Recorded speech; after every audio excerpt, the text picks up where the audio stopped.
E aí, Rafa, tudo bem, cara? Tô um pouco. Beleza, cara. Explicar aí que eu tô com um pouco a voz comprometida, tá? Flamengo? É isso aí. Vambora. Recuperando. Boa. Vambora, doutor. Vamos. O Rafa me ensinou muito em relação aos testes genéticos. Ele e o Monerá, a gente tem um grupo de estudo onde os dois estudam muito sobre os testes genéticos, testes metabólicos. E eu sempre fui muito focado muito na parte biomecânica e muito pouco em relação aos testes. E eles me mostrando alguns casos que realmente eu poderia me beneficiar com meus pacientes. E a gente tem até um caso muito interessante que a gente sempre cita junto, né, Rafa? Aham. E eu acho que a gente poderia começar a live falando desse caso para as pessoas entenderem como, na prática, é interessante utilizar. Que não adianta a gente Aham. sair solicitando teste genético, estudando gene por gene, e quando a gente tem um conjunto sempre que é sempre multifatorial.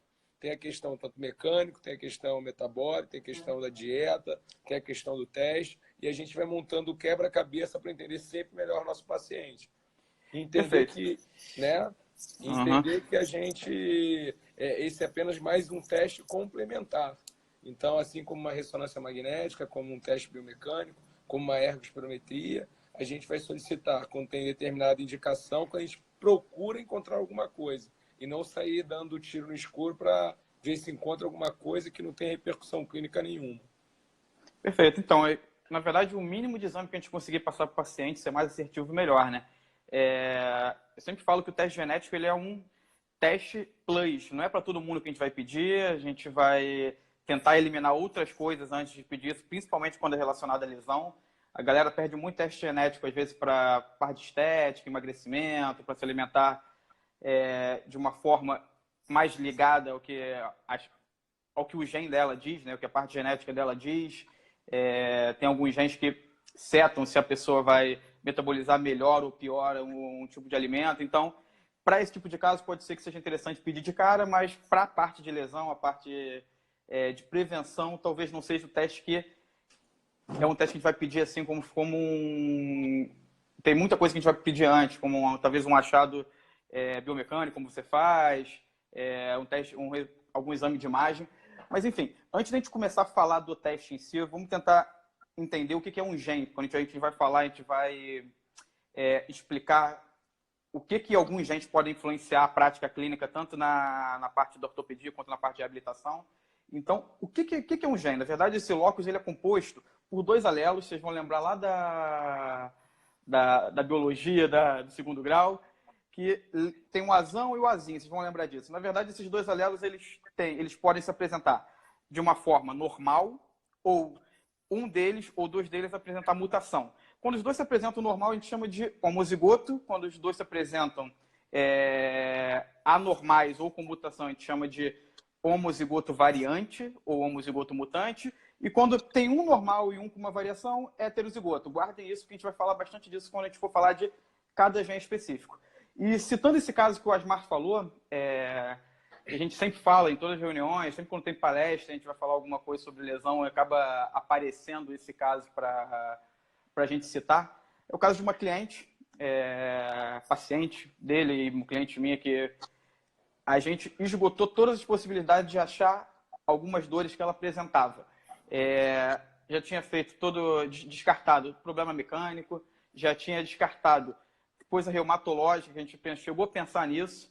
E, enfim, de tudo que a gente podia, imagem, tudo que a gente podia descartar ali, clássico, a gente descartou e não tinha nada que justificasse aquelas dores que ela sentia, principalmente pós-treino. Até que bateu uma luz, a gente decidiu pedir um teste genético. Eu tenho estudado bastante genética já há alguns anos. E ela apresentou uma característicazinha que explicou todo esse quadro de dor que ela sentia, principalmente pós-treino, tinha dor em todas as articulações, que é um gene que a gente chama de AMPD1, o nome desse gene é AMPD1. Ele é vulgarmente chamado de gene da intolerância ao exercício ou gene da fadiga muscular.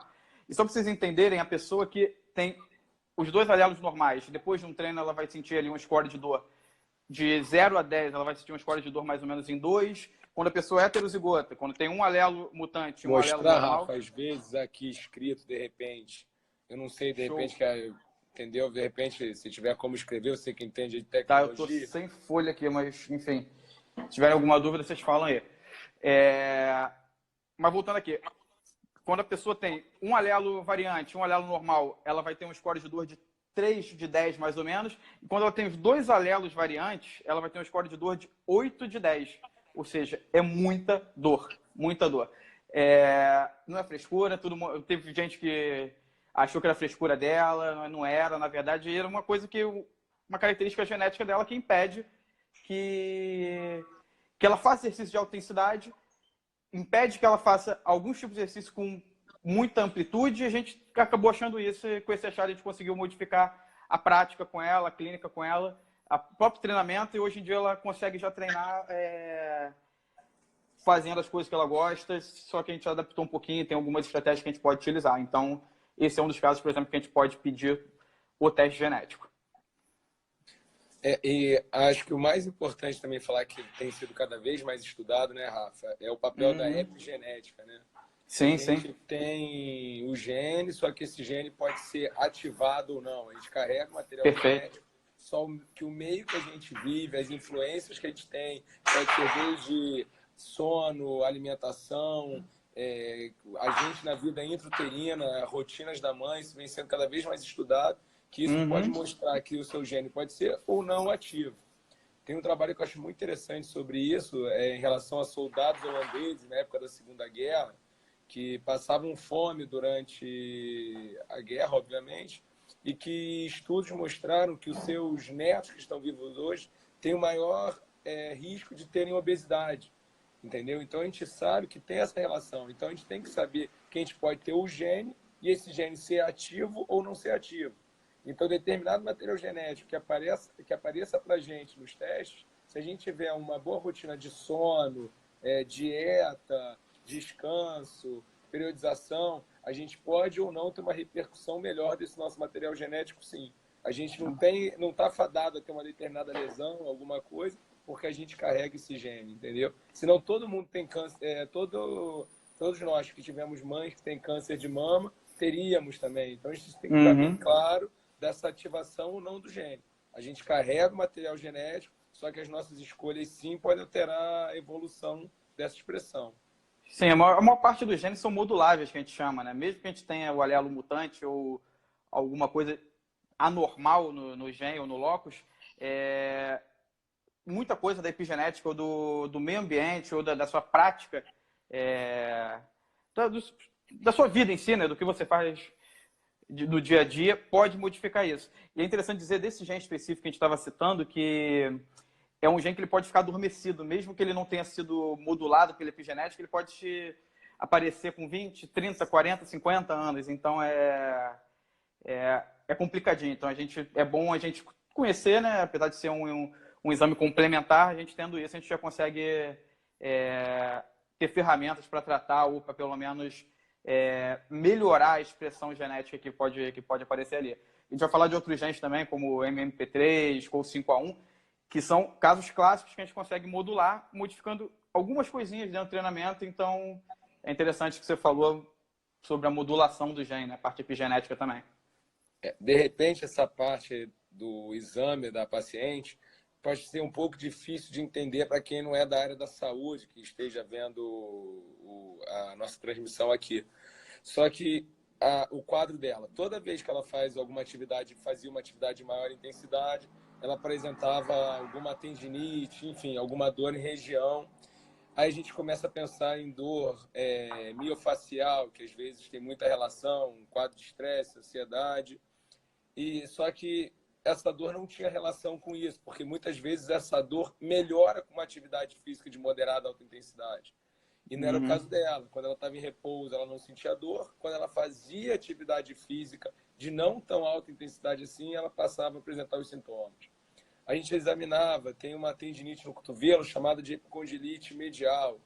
Ela não fazia nenhuma atividade física que tinha uma sobrecarga maior medial. Eu falava com o Rafa, vamos proteger a região medial. Vamos, de repente, fazer mais exercício com hiperextensão do punho para trabalhar mais a musculatura extensora. e nada disso melhorava. Eu fiz o exame físico nela, tinha um teste de Tinel, que é que a gente faz um teste mecânico no nervo, no caso, na região do nervo ulnar dela, e o teste dava como positivo. A gente fazia o teste, batia, aí eu comecei a pensar de compressão do nervo ulnar. A gente fez uma eletroneuromiografia com a Xênia, que é excelente, e o resultado deu negativo, sem nenhum comprometimento. Então, a gente vê que ela tem uma sensibilidade maior à dor quando ela fazia atividade física, tanto tendinosa quanto nervosa. Isso deixava a gente um pouco confuso em relação ao diagnóstico. Aí o Rafa, falando que estudando muito a parte genética, me falou dos genes. Aí a gente solicitou o exame e apareceu esse marcador.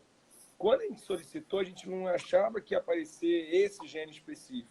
A gente foi procurar se alguma alteração que não fosse encontrada por exames de força, biomecânicos, exames de imagem, eletroneuromiografia, depois de ter esgotado, e a gente achou essa alteração no teste dela, e desde algumas alterações do treinamento com o Rafa, a gente consegue, às vezes, o melhor, o pior resultado. Claro que ela não vai parar de treinar, mas ele vai tentar ajustar isso de acordo com o que diz a literatura sobre o tema. Tem pouquíssimas pessoas, na verdade, com esse polimorfismo duplo, né, com os dois alelos mutantes desse gene específico, e tem alguns estudos que indicam algumas coisas a se mudar dentro do treinamento para as pessoas que têm essa intolerância ao exercício. Algumas delas aumentar o tempo de descanso entre as séries, quando está fazendo o treinamento de força, quando vai fazer treinamento de endurance, separar mais o treinamento em dias, por exemplo. Se você vai fazer um treino hoje, fazer um treino daqui a 2 dias, vai espaçar um pouquinho mais isso. A gente, fazendo dessa forma, a gente conseguiu. Hoje em dia ela consegue correr, ela consegue fazer força, ainda com uma limitação de amplitude, mas ela já consegue fazer alguma coisa. Agora, o Gustavo citou aí que a gente não esperava nada nesse gene específico, até por ser raro, né? E tem 2 genes que o pessoal do ortopedia, o pessoal que trabalha com lesão já está um pouquinho mais habituado, né? O pessoal que trabalha em futebol já tem mapeado bastante, que são genes que são ligados à parte tendínea e ligamentar. 2 especificamente são os mais comuns, que estão em quase todos os testes genéticos, todos os laboratórios, que chamam MMP3 e COL5A1. O COL5A1 ele é um gene que ele diminui quando você tem o polimorfismo. Um polimorfismo diminui um pouco, com os 2 polimorfismos você diminui pra caramba a quantidade de formação de colágeno do tipo 5, que é um colágeno que se entremeia com colágeno tipo 1. Então, essa falha no colágeno torna essa parte de tecido mole, de ligamento e tendão, um pouco mais suscetível à lesão. E é bem comum a gente ver essas pessoas terem uma fusão ligamentar ou ter lesão de repetição. E tem algumas coisas que a gente vai fazer de estratégia também. Não sei se você tem pego muito na prática isso, nos testes que você tem visto, mas já é uma coisa um pouquinho mais documentada também. A gente solicita sim, principalmente o COL1 que você falou. Só que eu acho que o mais importante para a gente não gerar esse medo da pessoa ter alteração, acho que a gente sempre conversa e tem que ter muito cuidado quando a gente transmite essa informação. Porque a gente tem aqui quem entende muito do assunto, como você, como o Monerá, que tinha entrado, e tem pessoas que ainda não estão tão familiarizadas com o teste. Então, não é necessário que você tenha essa alteração genética, que você vai ter tendinite de repetição, que você não tem que fazer o exercício. O Monerá, que me ensinou muito, discute muito com a gente, fez um trabalho junto com o pessoal da biogenética, com o Tanuri, com o pessoal do Flamengo, mostrando que você não usa o teste genético de maneira isolada, você associa com outros fatores, tá? É multifatorial. E a gente sabe que existem muitos outros fatores de risco. A gente vê, não adianta a gente pedir um exame desse para uma corredora ou para um corredor que faz uma sobrecarga de treinamento, que não faz um treinamento de fortalecimento excêntrico, que são fumantes, que dormem poucas horas de sono, para achar esse gene. Então, a minha prática é o seguinte: se eu não identifico esses fatores e tenho a lesão tendinosa, eu vou e solicito. Vai buscar na genética. Exatamente, senão a gente começa a não trabalhar na base e começa a querer achar um culpado para isso e a gente dificulta o tratamento, porque essa paciente vai ter um dado para justificar ela não parar de fumar, a não melhorar a sua dieta, não melhorar o sono. Então, acho que eu como assistencialista, eu nunca procuro, assim, vamos pegar na base, resolvemos a base, para a gente não criar muito, achar culpados. Então, acho que muitas vezes Sim, sim. É complementar, exatamente, como você falou. E não necessariamente ele precisa ter essa alteração genética para ter esse tipo de lesão. Ele pode ter esse tipo de lesão por alteração mecânica, por ter um estilo de vida que não favorece ele a fazer o esporte que faz. Como você falou, tem milhões de fatores de risco aí associados, como tabagismo, pouco descanso, enfim. Mas uma coisa que a gente faz na prática, quando a gente tem isso na mão, assim, é complementar, mas apareceu pra gente. Tem polimorfismo nesse gene especificamente, falando com o 5A1 ainda, o que a gente pode melhorar a ressíntese de colágeno, a produção de colágeno? Treinamento de força, tem que, na verdade, a gente tem que tornar aquela região ali um pouco mais, chama de strain, né, de tenso, aquela região um pouco mais tensa. E o que pode fazer isso? Eu sei que o treinamento de força tem a capacidade de aumentar em até 50%, 100% ressíntese de colágeno logo depois. Então, o que eu vou fazer? Eu vou pegar exercícios mais isolados para aquelas regiões que têm uma tendência maior a ter lesão e vou fazer exercício de flexibilidade e força para aquela área. Isso eu tenho desse mão, mas não necessariamente o cara precisa ter esse tipo de gene ou esse tipo de locus para ter lesão. E falando do outro, o MMP3, ele está muito ligado, e esse já é até um pouquinho mais documentado no futebol, a galera já tem um tratamento até diferente para quando tem polimorfismo nesse gene, que é ligado a tendões de maior calibre, né, principalmente. Ele tem uma ligação com artrite reumatoide também, mas é muito comum pessoa que tem polimorfismo nesse gene ter lesão de Aquiles, por exemplo. E o que o pessoal vai fazer, ou faz no futebol pelo menos? Evitar sprint em piso duro, e a gente traz isso para a nossa prática também. As pessoas às vezes adoram correr na rua, a gente traz ela para correr na esteira, bota um amortecimento um pouco maior. Assim, apesar de ser complementares, a gente tendo na mão, a gente consegue fazer um trabalho um pouco mais direcionado também. Entendi. Que essa parte do sprint, porque os seus atletas, corredores que você treina, eu vejo que você sempre faz um trabalho de força com esse objetivo, né, Rafa? Então, sim, mesmo com essa alteração ou não do gene, é um trabalho que você já faz na base do pessoal que corre. Então, futebol realmente a gente não é meu dia a dia, enfim, não está em clube, é mais aquele atleta de fim de semana. Então, na nossa realidade, o que a gente vê muito é a corrida, o triatlon, o jiu-jitsu. Vamos supor um passo, pegar um pouco dessa realidade nossa, do nosso dia a dia, das pessoas que a gente atende. O pessoal do jiu-jitsu, com essa alteração desse gene de tendão de maior calibre, como é que você faz a preparação desse atleta? Primeiro, a primeira coisa a se fazer é tentar aumentar o fluxo sanguíneo ali na região, que vai ter uma resposta muito boa. Eu até separei aqui um artigo, deixa eu ver se está aberto aqui, que é um cara que fala exatamente isso. Como é que a gente adaptaria o treino para a pessoa que tem esse tipo de polimorfismo nesse gene específico em MP3? Cara, primeira coisa, a gente vai ter que colocar a pessoa para se hidratar mais. Tem muita pessoa que não se hidrata, ainda mais no jiu-jitsu a gente vê que a galera às vezes dá 6 rolas, 7 rolas seguidas sem se hidratar. Intensidade é difícil mexer. Biomecânica, provavelmente você já avaliou, deve estar boa para você estar falando especificamente nesse gene. O que a gente vai fazer? Primeiro, aumentar a hidratação, aquecimento grande para essas regiões onde você tem a chance de lesão e tentar aumentar o tempo de recovery. Ao invés de colocar o cara para fazer 5 treinos seguidos e no dia seguinte estar treinando, talvez aumentar um pouquinho o treino de recovery. Isso se o cara apresentar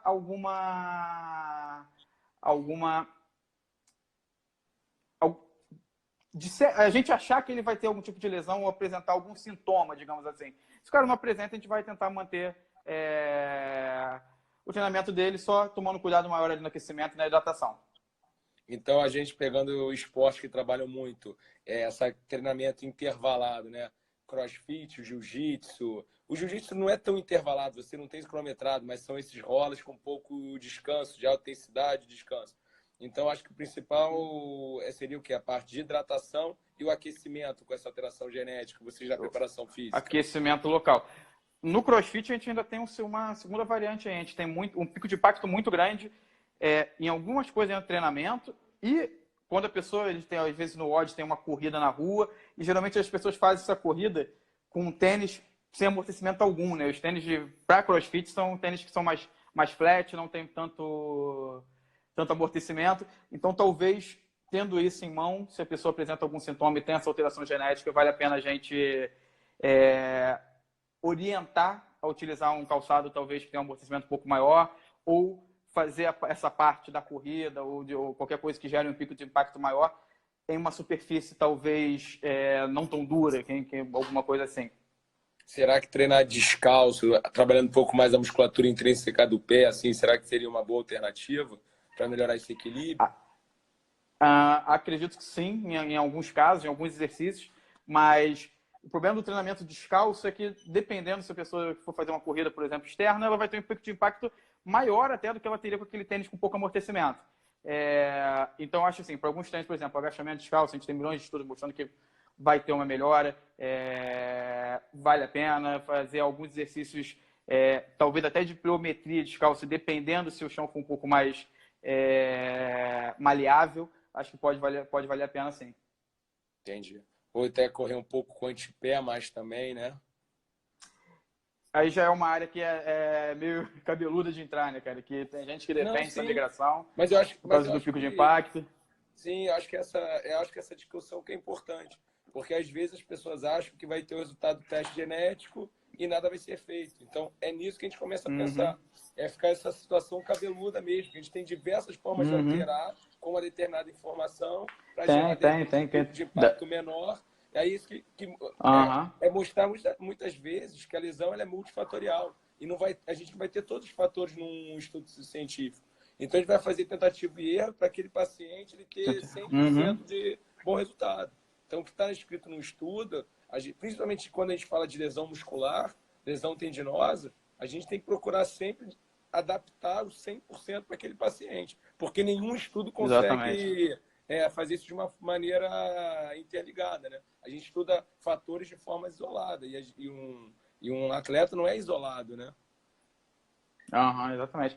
Enfim, assim, independente dessa discussão de quem defende correr com antepé ou quem defende correr com médio pé, o ideal é baixar o pico de impacto sempre para esse tipo de pessoa, tá? Independente se for só na corrida, se for em outro tipo de exercício também, porque ela tem uma tendência maior a ter lesão. E isso já é uma coisa bem documentada. Cara, a gente tem visto direto lesão, acredito que você veja mais do que eu até, em sprinter e em corredor de longa distância, abaixo dos 40, 45 anos, direto lesão ali no Aquiles. Pelo menos eu tenho escutado bastante a galera falar, acho que você deve pegar muito na sua prática clínica também.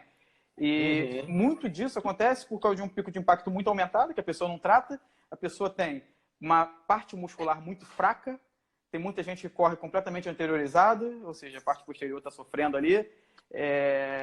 Então, assim, isso que a gente está falando, de talvez tomar mais cuidado com o pico de impacto, correr uma superfície um pouco mais tranquila e utilizando o calçado adequado, talvez se encaixe para todo mundo e não só para quem tem esse polimorfismo no gene. Exatamente. É isso que a gente queria chegar com essa transmissão aqui. Que as pessoas acham que um resultado genético vai mostrar. Enquanto se a gente for pegar especificamente o tendão de Aquiles, a gente vai ter questão metabólica, que é quando a lesão, a região da Aquiles ali cerca de 3 centímetros, 3 a 5 centímetros da tua inserção, é onde você tem a zona crítica, de pior vascularização do tendão.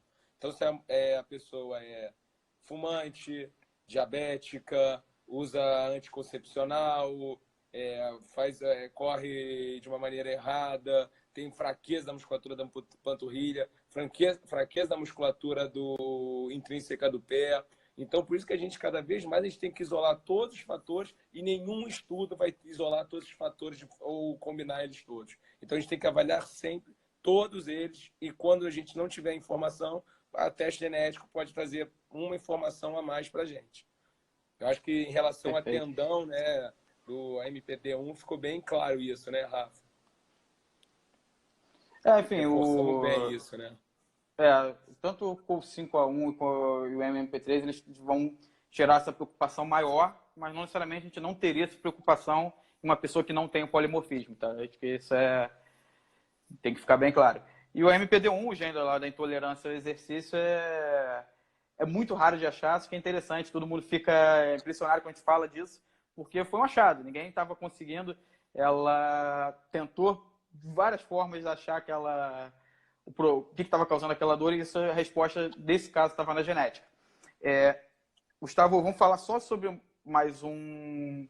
Tem algumas perguntas que o pessoal mandou aqui, mas vamos falar sobre mais um gene que o pessoal tem muita dúvida, cara. A CTN3, você até postou hoje aí, falando sobre... Não foi nem isso, mandaram perguntas, né? E curiosamente, 3 praticantes de CrossFit me mandaram essa pergunta. Então, eu não sei se esse gene está na moda no cross, se não está, se foi coincidência. Mas 3 praticantes de CrossFit me perguntaram dele em relação para ver se ele é melhor para força ou treinamento de endurance. Aí, em relação à sua estratégia de treinamento, de periodização, como é que você usa esse gene?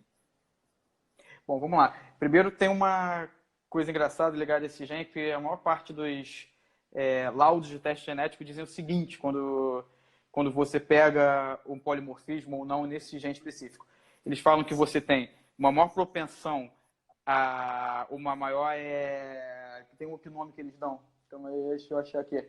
Enfim, que você tem a sua modalidade de exercício, que você teria mais facilidade, que você teria fazer mais, seria ou força ou endurance, tá? Dependendo do que o gene apresenta, e que você teria uma predominância maior de fibras rápidas ou fibras lentas, dependendo do que esse gene apresenta. E, na verdade, isso foi feito, esses laudos ficaram dessa forma, porque os laboratórios queriam dar uma mastigada para chegar para o cliente final, para o paciente final. E, na verdade, não é bem isso que acontece. Vamos explicar o que é esse gene. Esse gene, ele comanda... ele dita se você tem uma proteína chamada alfa-actina 2 dentro da musculatura de fibra rápida, que vai dizer se você tem uma capacidade de contração alta nessa fibra ou não. Vamos lá, lembra do azão-azinho? Quando a gente tem os 2 azões, que são o homozigoto funcional ali, que não tem nenhuma variação. Na teoria, você tem o completo, aquela alfa-actina ali dentro da musculatura, ou seja, você tem uma capacidade de contração das fibras rápidas muito grande, ou seja, você teria uma maior capacidade de geração de força, tá? Se você é azão-azinho, ou seja, heterozigoto, você tem médio, você tem já está um pouquinho inclinado para o endurance, mas você ainda tem uma capacidade de geração de força ali, tá? Que é existente ainda. E se você tem o azinho, que são os polimorfismos dos 2 alelos, ou seja, 2 alelos mutantes, você, na teoria, você não tem quase presente alfa-actina na musculatura, ou seja, teria uma baixa capacidade de contração das fibras rápidas. Em compensação, você teria uma maior capacidade de endurance, porque o seu VO2 tende a ser um pouquinho aumentado em pessoas que têm esse tipo de polimorfismo. Apesar de ser uma outra discussão, é engraçado que o Monerá está mandando foto aqui no grupo. As pessoas que têm por exemplo, os campeões de maratona, por exemplo, são as pessoas que são azão, ou seja, joga por terra um pouquinho isso de que a pessoa seria inclinada para endurance. Mas qual a leitura que a gente tem que fazer disso? Se a pessoa, eu vou falar o que se faz no esporte com esse gene, e o que a gente tem que, de fato, colocar na nossa prática, tá? Se a pessoa tem o polimorfismo e se, na teoria, está inclinado para o endurance, a pessoa tem que treinar força, porque na teoria ela vai ter uma capacidade maior de aumentar o VO2, aumentar a capacidade aeróbia. E no outro caso, exatamente a mesma coisa. Se o cara tem o azão lá e tem uma alfa-actina sobrando na musculatura, tem capacidade de gerar força de forma fácil, eu tenho que treinar endurance com esse cara, para equilibrar. Entendeu? E não necessariamente o cara que tem todas as alfa-actinas só pode fazer força e o cara que tem o polimorfismo só pode fazer endurance. Inclusive, uma das perguntas que está aqui falando sobre isso, já vou até mostrar ela logo, para ver como isso atrapalha um pouquinho, talvez, a cabeça das pessoas na hora da leitura. E a outra coisa que fala é essa questão da predominância de fibra. A predominância não muda. Tá? Na verdade, a quantidade de fibra rápida e fibra lenta em cada musculatura varia muito pouco e vai variar mais relacionado à etnia. Exemplo, um glúteo máximo ali que tem mais ou menos 50% de fibra rápida e 50% de fibra lenta, ele vai variar até 55%. Não vai variar muito além disso. Então, essa predominância quase não tem impacto, de fato, na prática clínica ou no treinamento daquela pessoa. E uma das perguntas aqui que fizeram foi exatamente isso. Ó, meu teste deu que eu sou propensa a fazer treinos de força, mas sou apaixonada por corridas de longa distância. Estou jogando contra o meu corpo? Não, você não está jogando contra o seu corpo. Na verdade, você vai ter ação de epigenética. É isso que é muito perigoso dos testes, né? É perigoso que a pessoa fica sugestionado por aquilo, às vezes até para de fazer atividade porque acha que está fazendo errado. E não é errado. Na verdade, vai ter uma ação muito grande da epigenética. Eu vou citar o meu caso, por exemplo. Eu sou polimórfico nos 2 genes de ACTN3. Cara, eu não consigo correr, eu odeio fazer aeróbio. Agora, eu consigo fazer força, já tive muita massa muscular na vida, já consegui treinar. O que, na teoria, não seria possível se fosse parar para analisar só o meu teste genético. Inclusive, alguns geneticistas que estão acostumados a só ver isso, quando eu falo que sou polimórfico nesse gene específico, o pessoal fala, pô, impossível. Não é impossível. Eu só treinei força desde que eu me entendo por gente. Então, assim, alguma coisa modificou ali. Talvez eu possa não ter essa alfa-actina, mas eu desenvolvi uma outra forma de melhorar a capacidade de contração das minhas fibras rápidas e isso acabou se justificando. Então, assim, a gente tem que tomar cuidado quando vai pegar um teste genético, principalmente quando a gente não entende bem o que está escrito ali, de não ficar sugestionado e acabar deixando de fazer ou passando a fazer outras coisas que a gente não gosta por causa daquele teste. Em relação ao COL5A, você tem alguma coisa relacionada à fratura por estresse, essa situação de metabolismo de colágeno, Rafa? Não? Tem.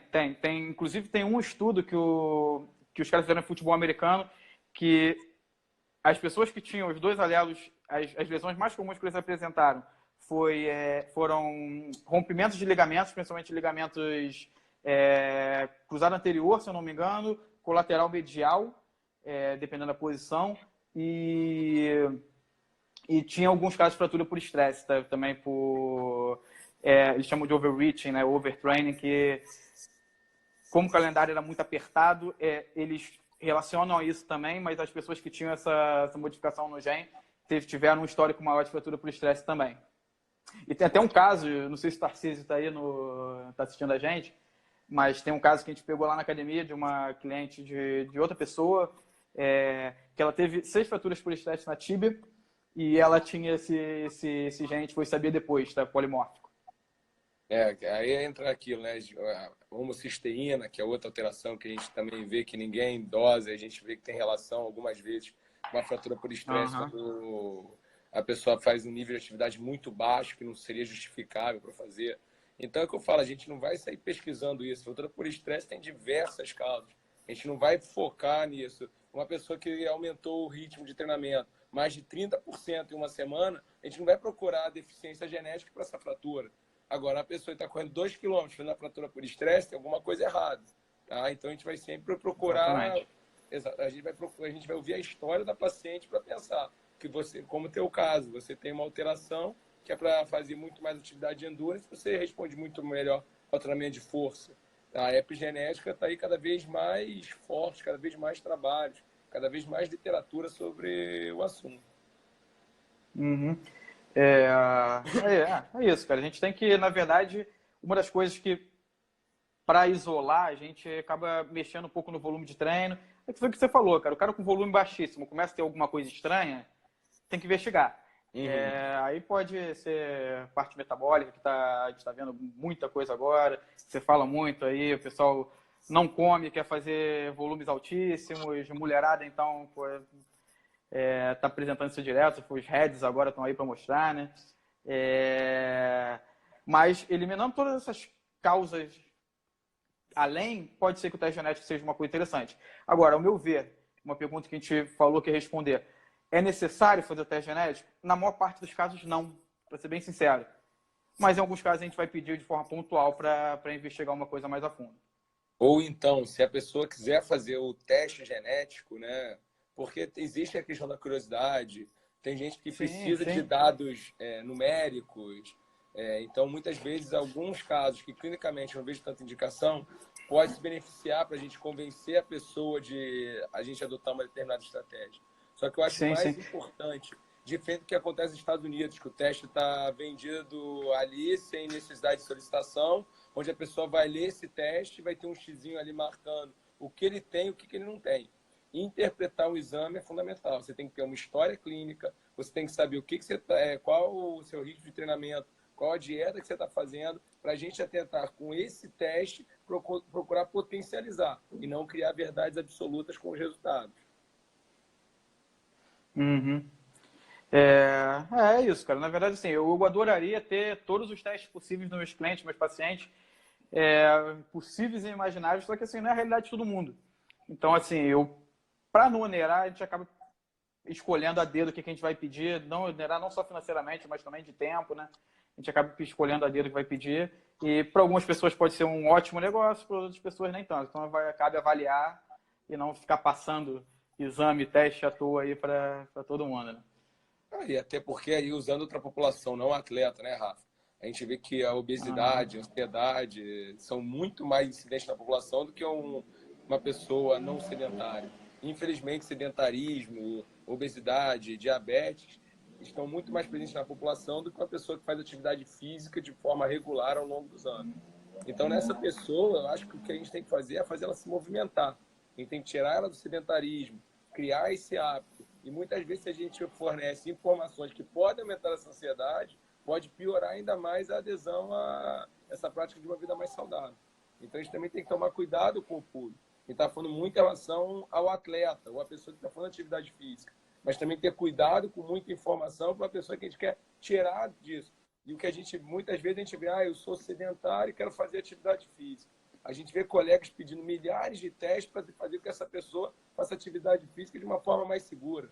Que é um grande absurdo você começar de uma maneira devagar, progressiva, aumentando entre 5% e 10%, como vocês fazem semanalmente o treinamento, ver como responde. Aí você vê a frequência cardíaca desse paciente, frequência respiratória.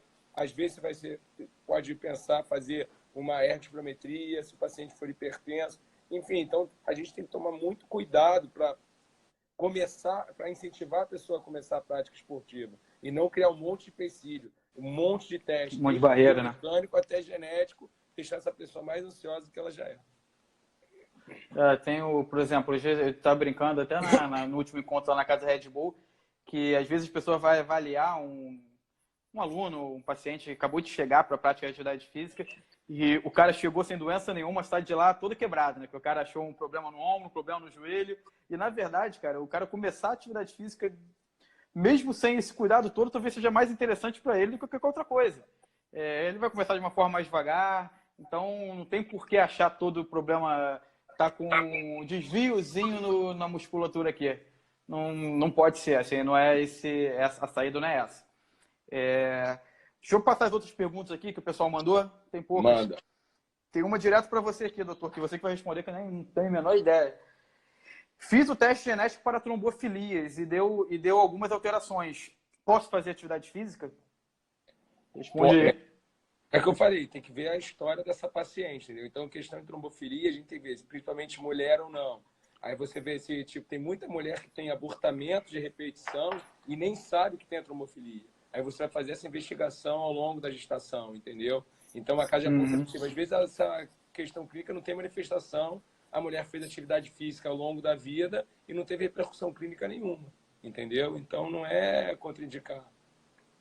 Não vai limitar em nada, né? Isso. Que já assusta também, né? Se colocar ali que tem algum tipo de trombofilia. No meu teste deu que tem mais propensão a lesões. E agora? Como a gente falou, vai depender de milhões de outros fatores. Mas tem que saber qual não falou. Deve... não falou aqui, mas provavelmente deve estar falando propensão a lesão, deve ser ou COL5A1 ou MMP3. Mas aqui o que a gente estava falando antes, não tem...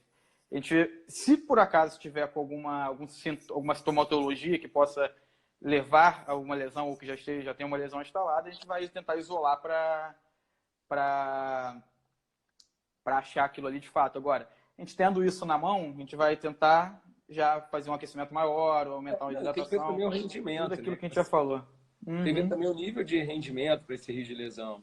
Tem vários estudos que estudaram o Phelps, que ele tem uma recuperação muito mais rápida. Então, essa recuperação é necessário para fazer, 5, 6 provas num dia. Então, de repente, esse resultado vai beneficiar ele, não uma pessoa que vai nadar 2.000 metros num dia. Depende muito do... Levar em consideração... Exatamente. Como é que está o dia a dia da pessoa, o volume de treino, etc. Vamos lá. Sinto muitas dores depois do exercício. Isso pode ser genético?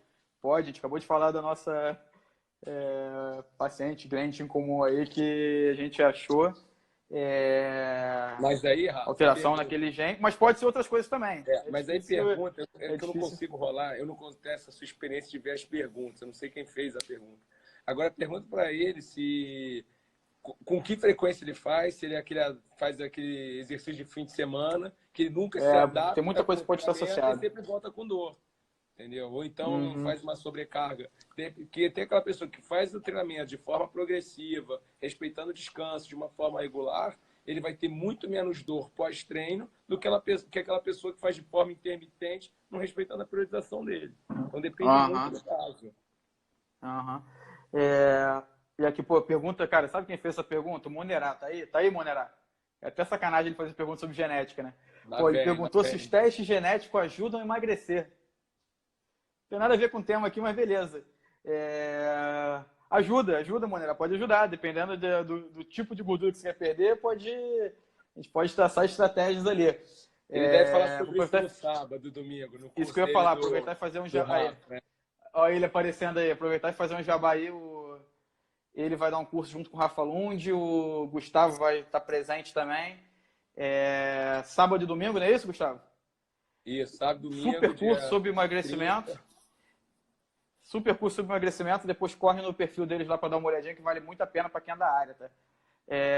Mas, Gustavo, vou te fazer um desafio. A gente podia fazer uma live depois falando sobre a influência genética no emagrecimento. A gente pode falar tanto de gordura localizada, gordura branca, linkando FTO e lactato. Gustavo Monerá. FTO e lactato para gordura branca, gordura localizada, que a mulherada vai adorar. E falar sobre emagrecimento geral também. O que a genética pode influenciar e o que a epigenética pode influenciar. O que você acha? Gustavo morreu. Depois ver o que ele responde. Aí, já responderam aí para fazer. Ó. Tá ferrado, vai ter que fazer. Enfim. Mas era isso, são essas as perguntas que eu tenho aqui. Não sei se tem alguma aí. O pessoal fez mais perguntas. Não, o que me perguntaram muito foi em relação a esse gênero que a gente falou de endurance, de força, que muita gente perguntou, entendeu? O Tarcísio entrando aí também. Quer fazer alguma pergunta, Tarcísio?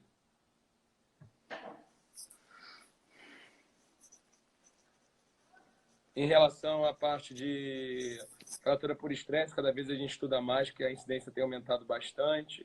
Então, a gente tem ela sempre estudar fatores que alteram o metabolismo do colágeno. Em relação à tendinite, como assim, jogador de futebol americano, é uma lesão traumática, né? Então, você tem diversos fatores de risco, como antiversão femoral, que tem impacto no quadril, tem risco maior de lesão de cruzado anterior. Só que a gente não pode dizer que o impacto é fator de risco para lesão de cruzado, porque a grande maioria dos pacientes que tem lesão de cruzado não tem um impacto. Então, uma lesão de incidência altíssima de trauma rotacional, de lesão traumática. Então, é muito difícil de fazer essa relação. Então, uma coisa interessante, Asmar. Uma coisa interessante, você falou de impacto para lesão de cruzado, principalmente. A gente tem muita lesão de cruzado em desaceleração, né? Fase excêntrica do movimento. E os caras do futebol americano, acho que é a população, o grupo que mais treina excêntrico que eu já vi. Os caras treinam muito excêntrico. Eles treinam, às vezes, com mais de 200% da carga parte excêntrica. Eles têm a periodização deles lá. Eu tenho um cara que só estuda futebol americano e é treinador de um dos times americanos, que ele faz de 14 dias. Ele tem a métrica dele, fugindo um pouquinho lá do 21 a 21 que tem sido documentado. E para você ver, os caras treinam excêntrico pra caramba e continuam tendo esse tipo de lesão. Uhum. É uma coisa assim, eu não sei de onde vem, assim, que na nossa prática a gente vê que tem muito isso, né, principalmente desaceleração, futebol, troca de direção, esqui, quando a pessoa vai fazer algum tipo de frenagem, e lá os caras mesmo continuam com rotação interna, né? Vai na perna do cara, pé travado, roda, você fez a lesão. Entendeu? Eu acho que no futebol americano a lesão geralmente é mais traumática. Eu acho que não é com mais trauma, né? Eu acho que é o trauma. Então, eu não sei qual é o mecanismo. No futebol muito, americano, eu não leio sobre... Mas pensando em mecanismo de trauma, mais como do cruzado anterior, é um trauma que tem o jogo inteiro, né? Eles vão na parte lateral, na perna do adversário, né? Isso pode justificar também essa quantidade de lesão grande no colateral medial também, né? Você vê, traumatismo crânioencefálico, a quantidade de estudos mostrando tração massoencefálica de jogador de futebol americano, maior do que o MMA. Então é um esporte de trauma, de contato o tempo inteiro. A Elias entrando aí, ó. Aí, galera, quem se interessou em fazer teste genético pode pedir desconto aí, tá? Essa aí é a manda-chuva. E depois dizem que jiu-jitsu machuca, hein, Gustavo? Exatamente. Tá vendo, cara? E aí, pessoal, tem mais alguma pergunta aí? As perguntas que o pessoal mandou acabaram aqui. Se alguém tiver alguma pergunta, essa é a hora. E, Munerá, tá marcado aí pra gente fazer, hein? Falando sobre gordura localizada. Não, em relação ao... que isso eu aprendi até muito com você e com o Tarcísio em relação ao treinamento excêntrico. O tempo de descanso. Aproveitar um pouco aqui, tem muita gente que gosta do tema, de achar que tem que fazer flexão nórdica todo dia para prevenir lesão posterior da coxa em corrida. Não, vamos lá. O que acontece, cara? O treinamento excêntrico, até pouco tempo atrás, os estudos eram um pouco obscuros, né? Uma coisa... Na verdade, sempre se treinou o excêntrico, só que se treinava excêntrico com a mesma carga do concêntrico. Ou seja, praticamente destreinava. A gente sabe que a capacidade de geração de força excêntrica pode ser o seu dobro, chegar a 200% da geração de força concêntrica. E o que acontece? No treinamento excêntrico, como a gente tem um afastamento ali das proteínas, a nossa musculatura ela tem uma linha Z que roda por dentro dela ali, tem a titina, que é aquela proteína extensível.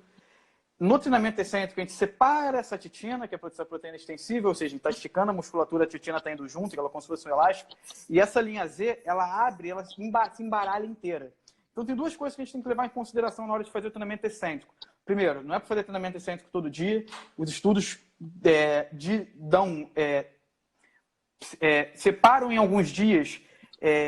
Isso pode chegar até 21 dias, dependendo da intensidade que for fazer. Se for supramaximal, pode chegar a 21 dias para separar um treino e outro.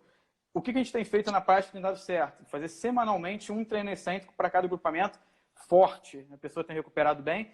E uma dica muito grande para quem treina excêntrico, quem faz nórdico, ou seja, quem faz o que quer que seja de forma excêntrica dentro da musculação, é sempre fazer um exercício concêntrico seguido daquele exercício excêntrico que você acabou de fazer. Por que isso? Eu não acabei de falar que você embaralha a fibra inteira, que essa linha Z fica meio louca, quando você estende ela perde aquele formato em Z dela. A gente tem que fazer um treinamento concêntrico para realinhar essa fibra e não gerar, talvez, uma fibrose futura. Se a gente ficar fazendo treinamento excêntrico em cima de treinamento excêntrico, sem realinhar essa fibra, tem uma chance de fazer algum tipo de fibrose, não recuperar, de fato, atrapalhar mais do que ajudar o treinamento excêntrico ali, não recuperar a musculatura. Alguém mandou mais alguma pergunta aí, Rafa? Acho que eu aprendi aqui, vai rolando, não é isso? Essa que eu acho que não mandou, não. Bom, então acho que é isso, Gustavo. Não sei se... Um dos principais, né, em relação à lesão. Uhum. Eu acho que, de repente, vale a pena, Rafa, você escrever o nome dos genes aqui no comentário, porque quem vê depois, às vezes, fica com dificuldade de entender a fala, entendeu? Show, eu vou falar aqui. Eu vou escrever os genes que a gente falou hoje aqui. Deixa escrito que o pessoal depois pode procurar referência, alguma coisa sobre eles. Esses são os genes que a gente falou sobre lesão, tá? O ACTN3 é aquele que fala sobre as fibras musculares e a capacidade de contração de fibra rápida. O 5A1 de colágeno ligado à lesão também. E o AMPD1, que é aquele gene da intolerância ao exercício, que a gente falou aquele caso bem curioso aí. Bom, foram esses que a gente falou, né? Isso. Mais algum não, né? Não, e falar para quem tiver interesse que na próxima terça-feira a gente vai fazer mais uma reunião lá na Casa Red Bull sobre pré-temporada, a importância de você ter uma pré-temporada bem feita para poder priorizar todo o treino depois a partir dela. Legal, os encontros lá têm sido bem legais, vale a pena aí, galera. Acho que tem poucas vagas, né? Quem quiser aí, corre no Gustavo aí para tentar reservar uma vaguinha, mas está valendo muito a pena, tá? Eu tô sempre lá. Tá bom, acho que finalizamos, Rafa. Show, é isso, galera. Boa noite aí, obrigado por assistir. E se quiserem sugerir algum outro tema aí, é só falar. Valeu, galera. Um abraço, Gustavo. Abraço, Rafa.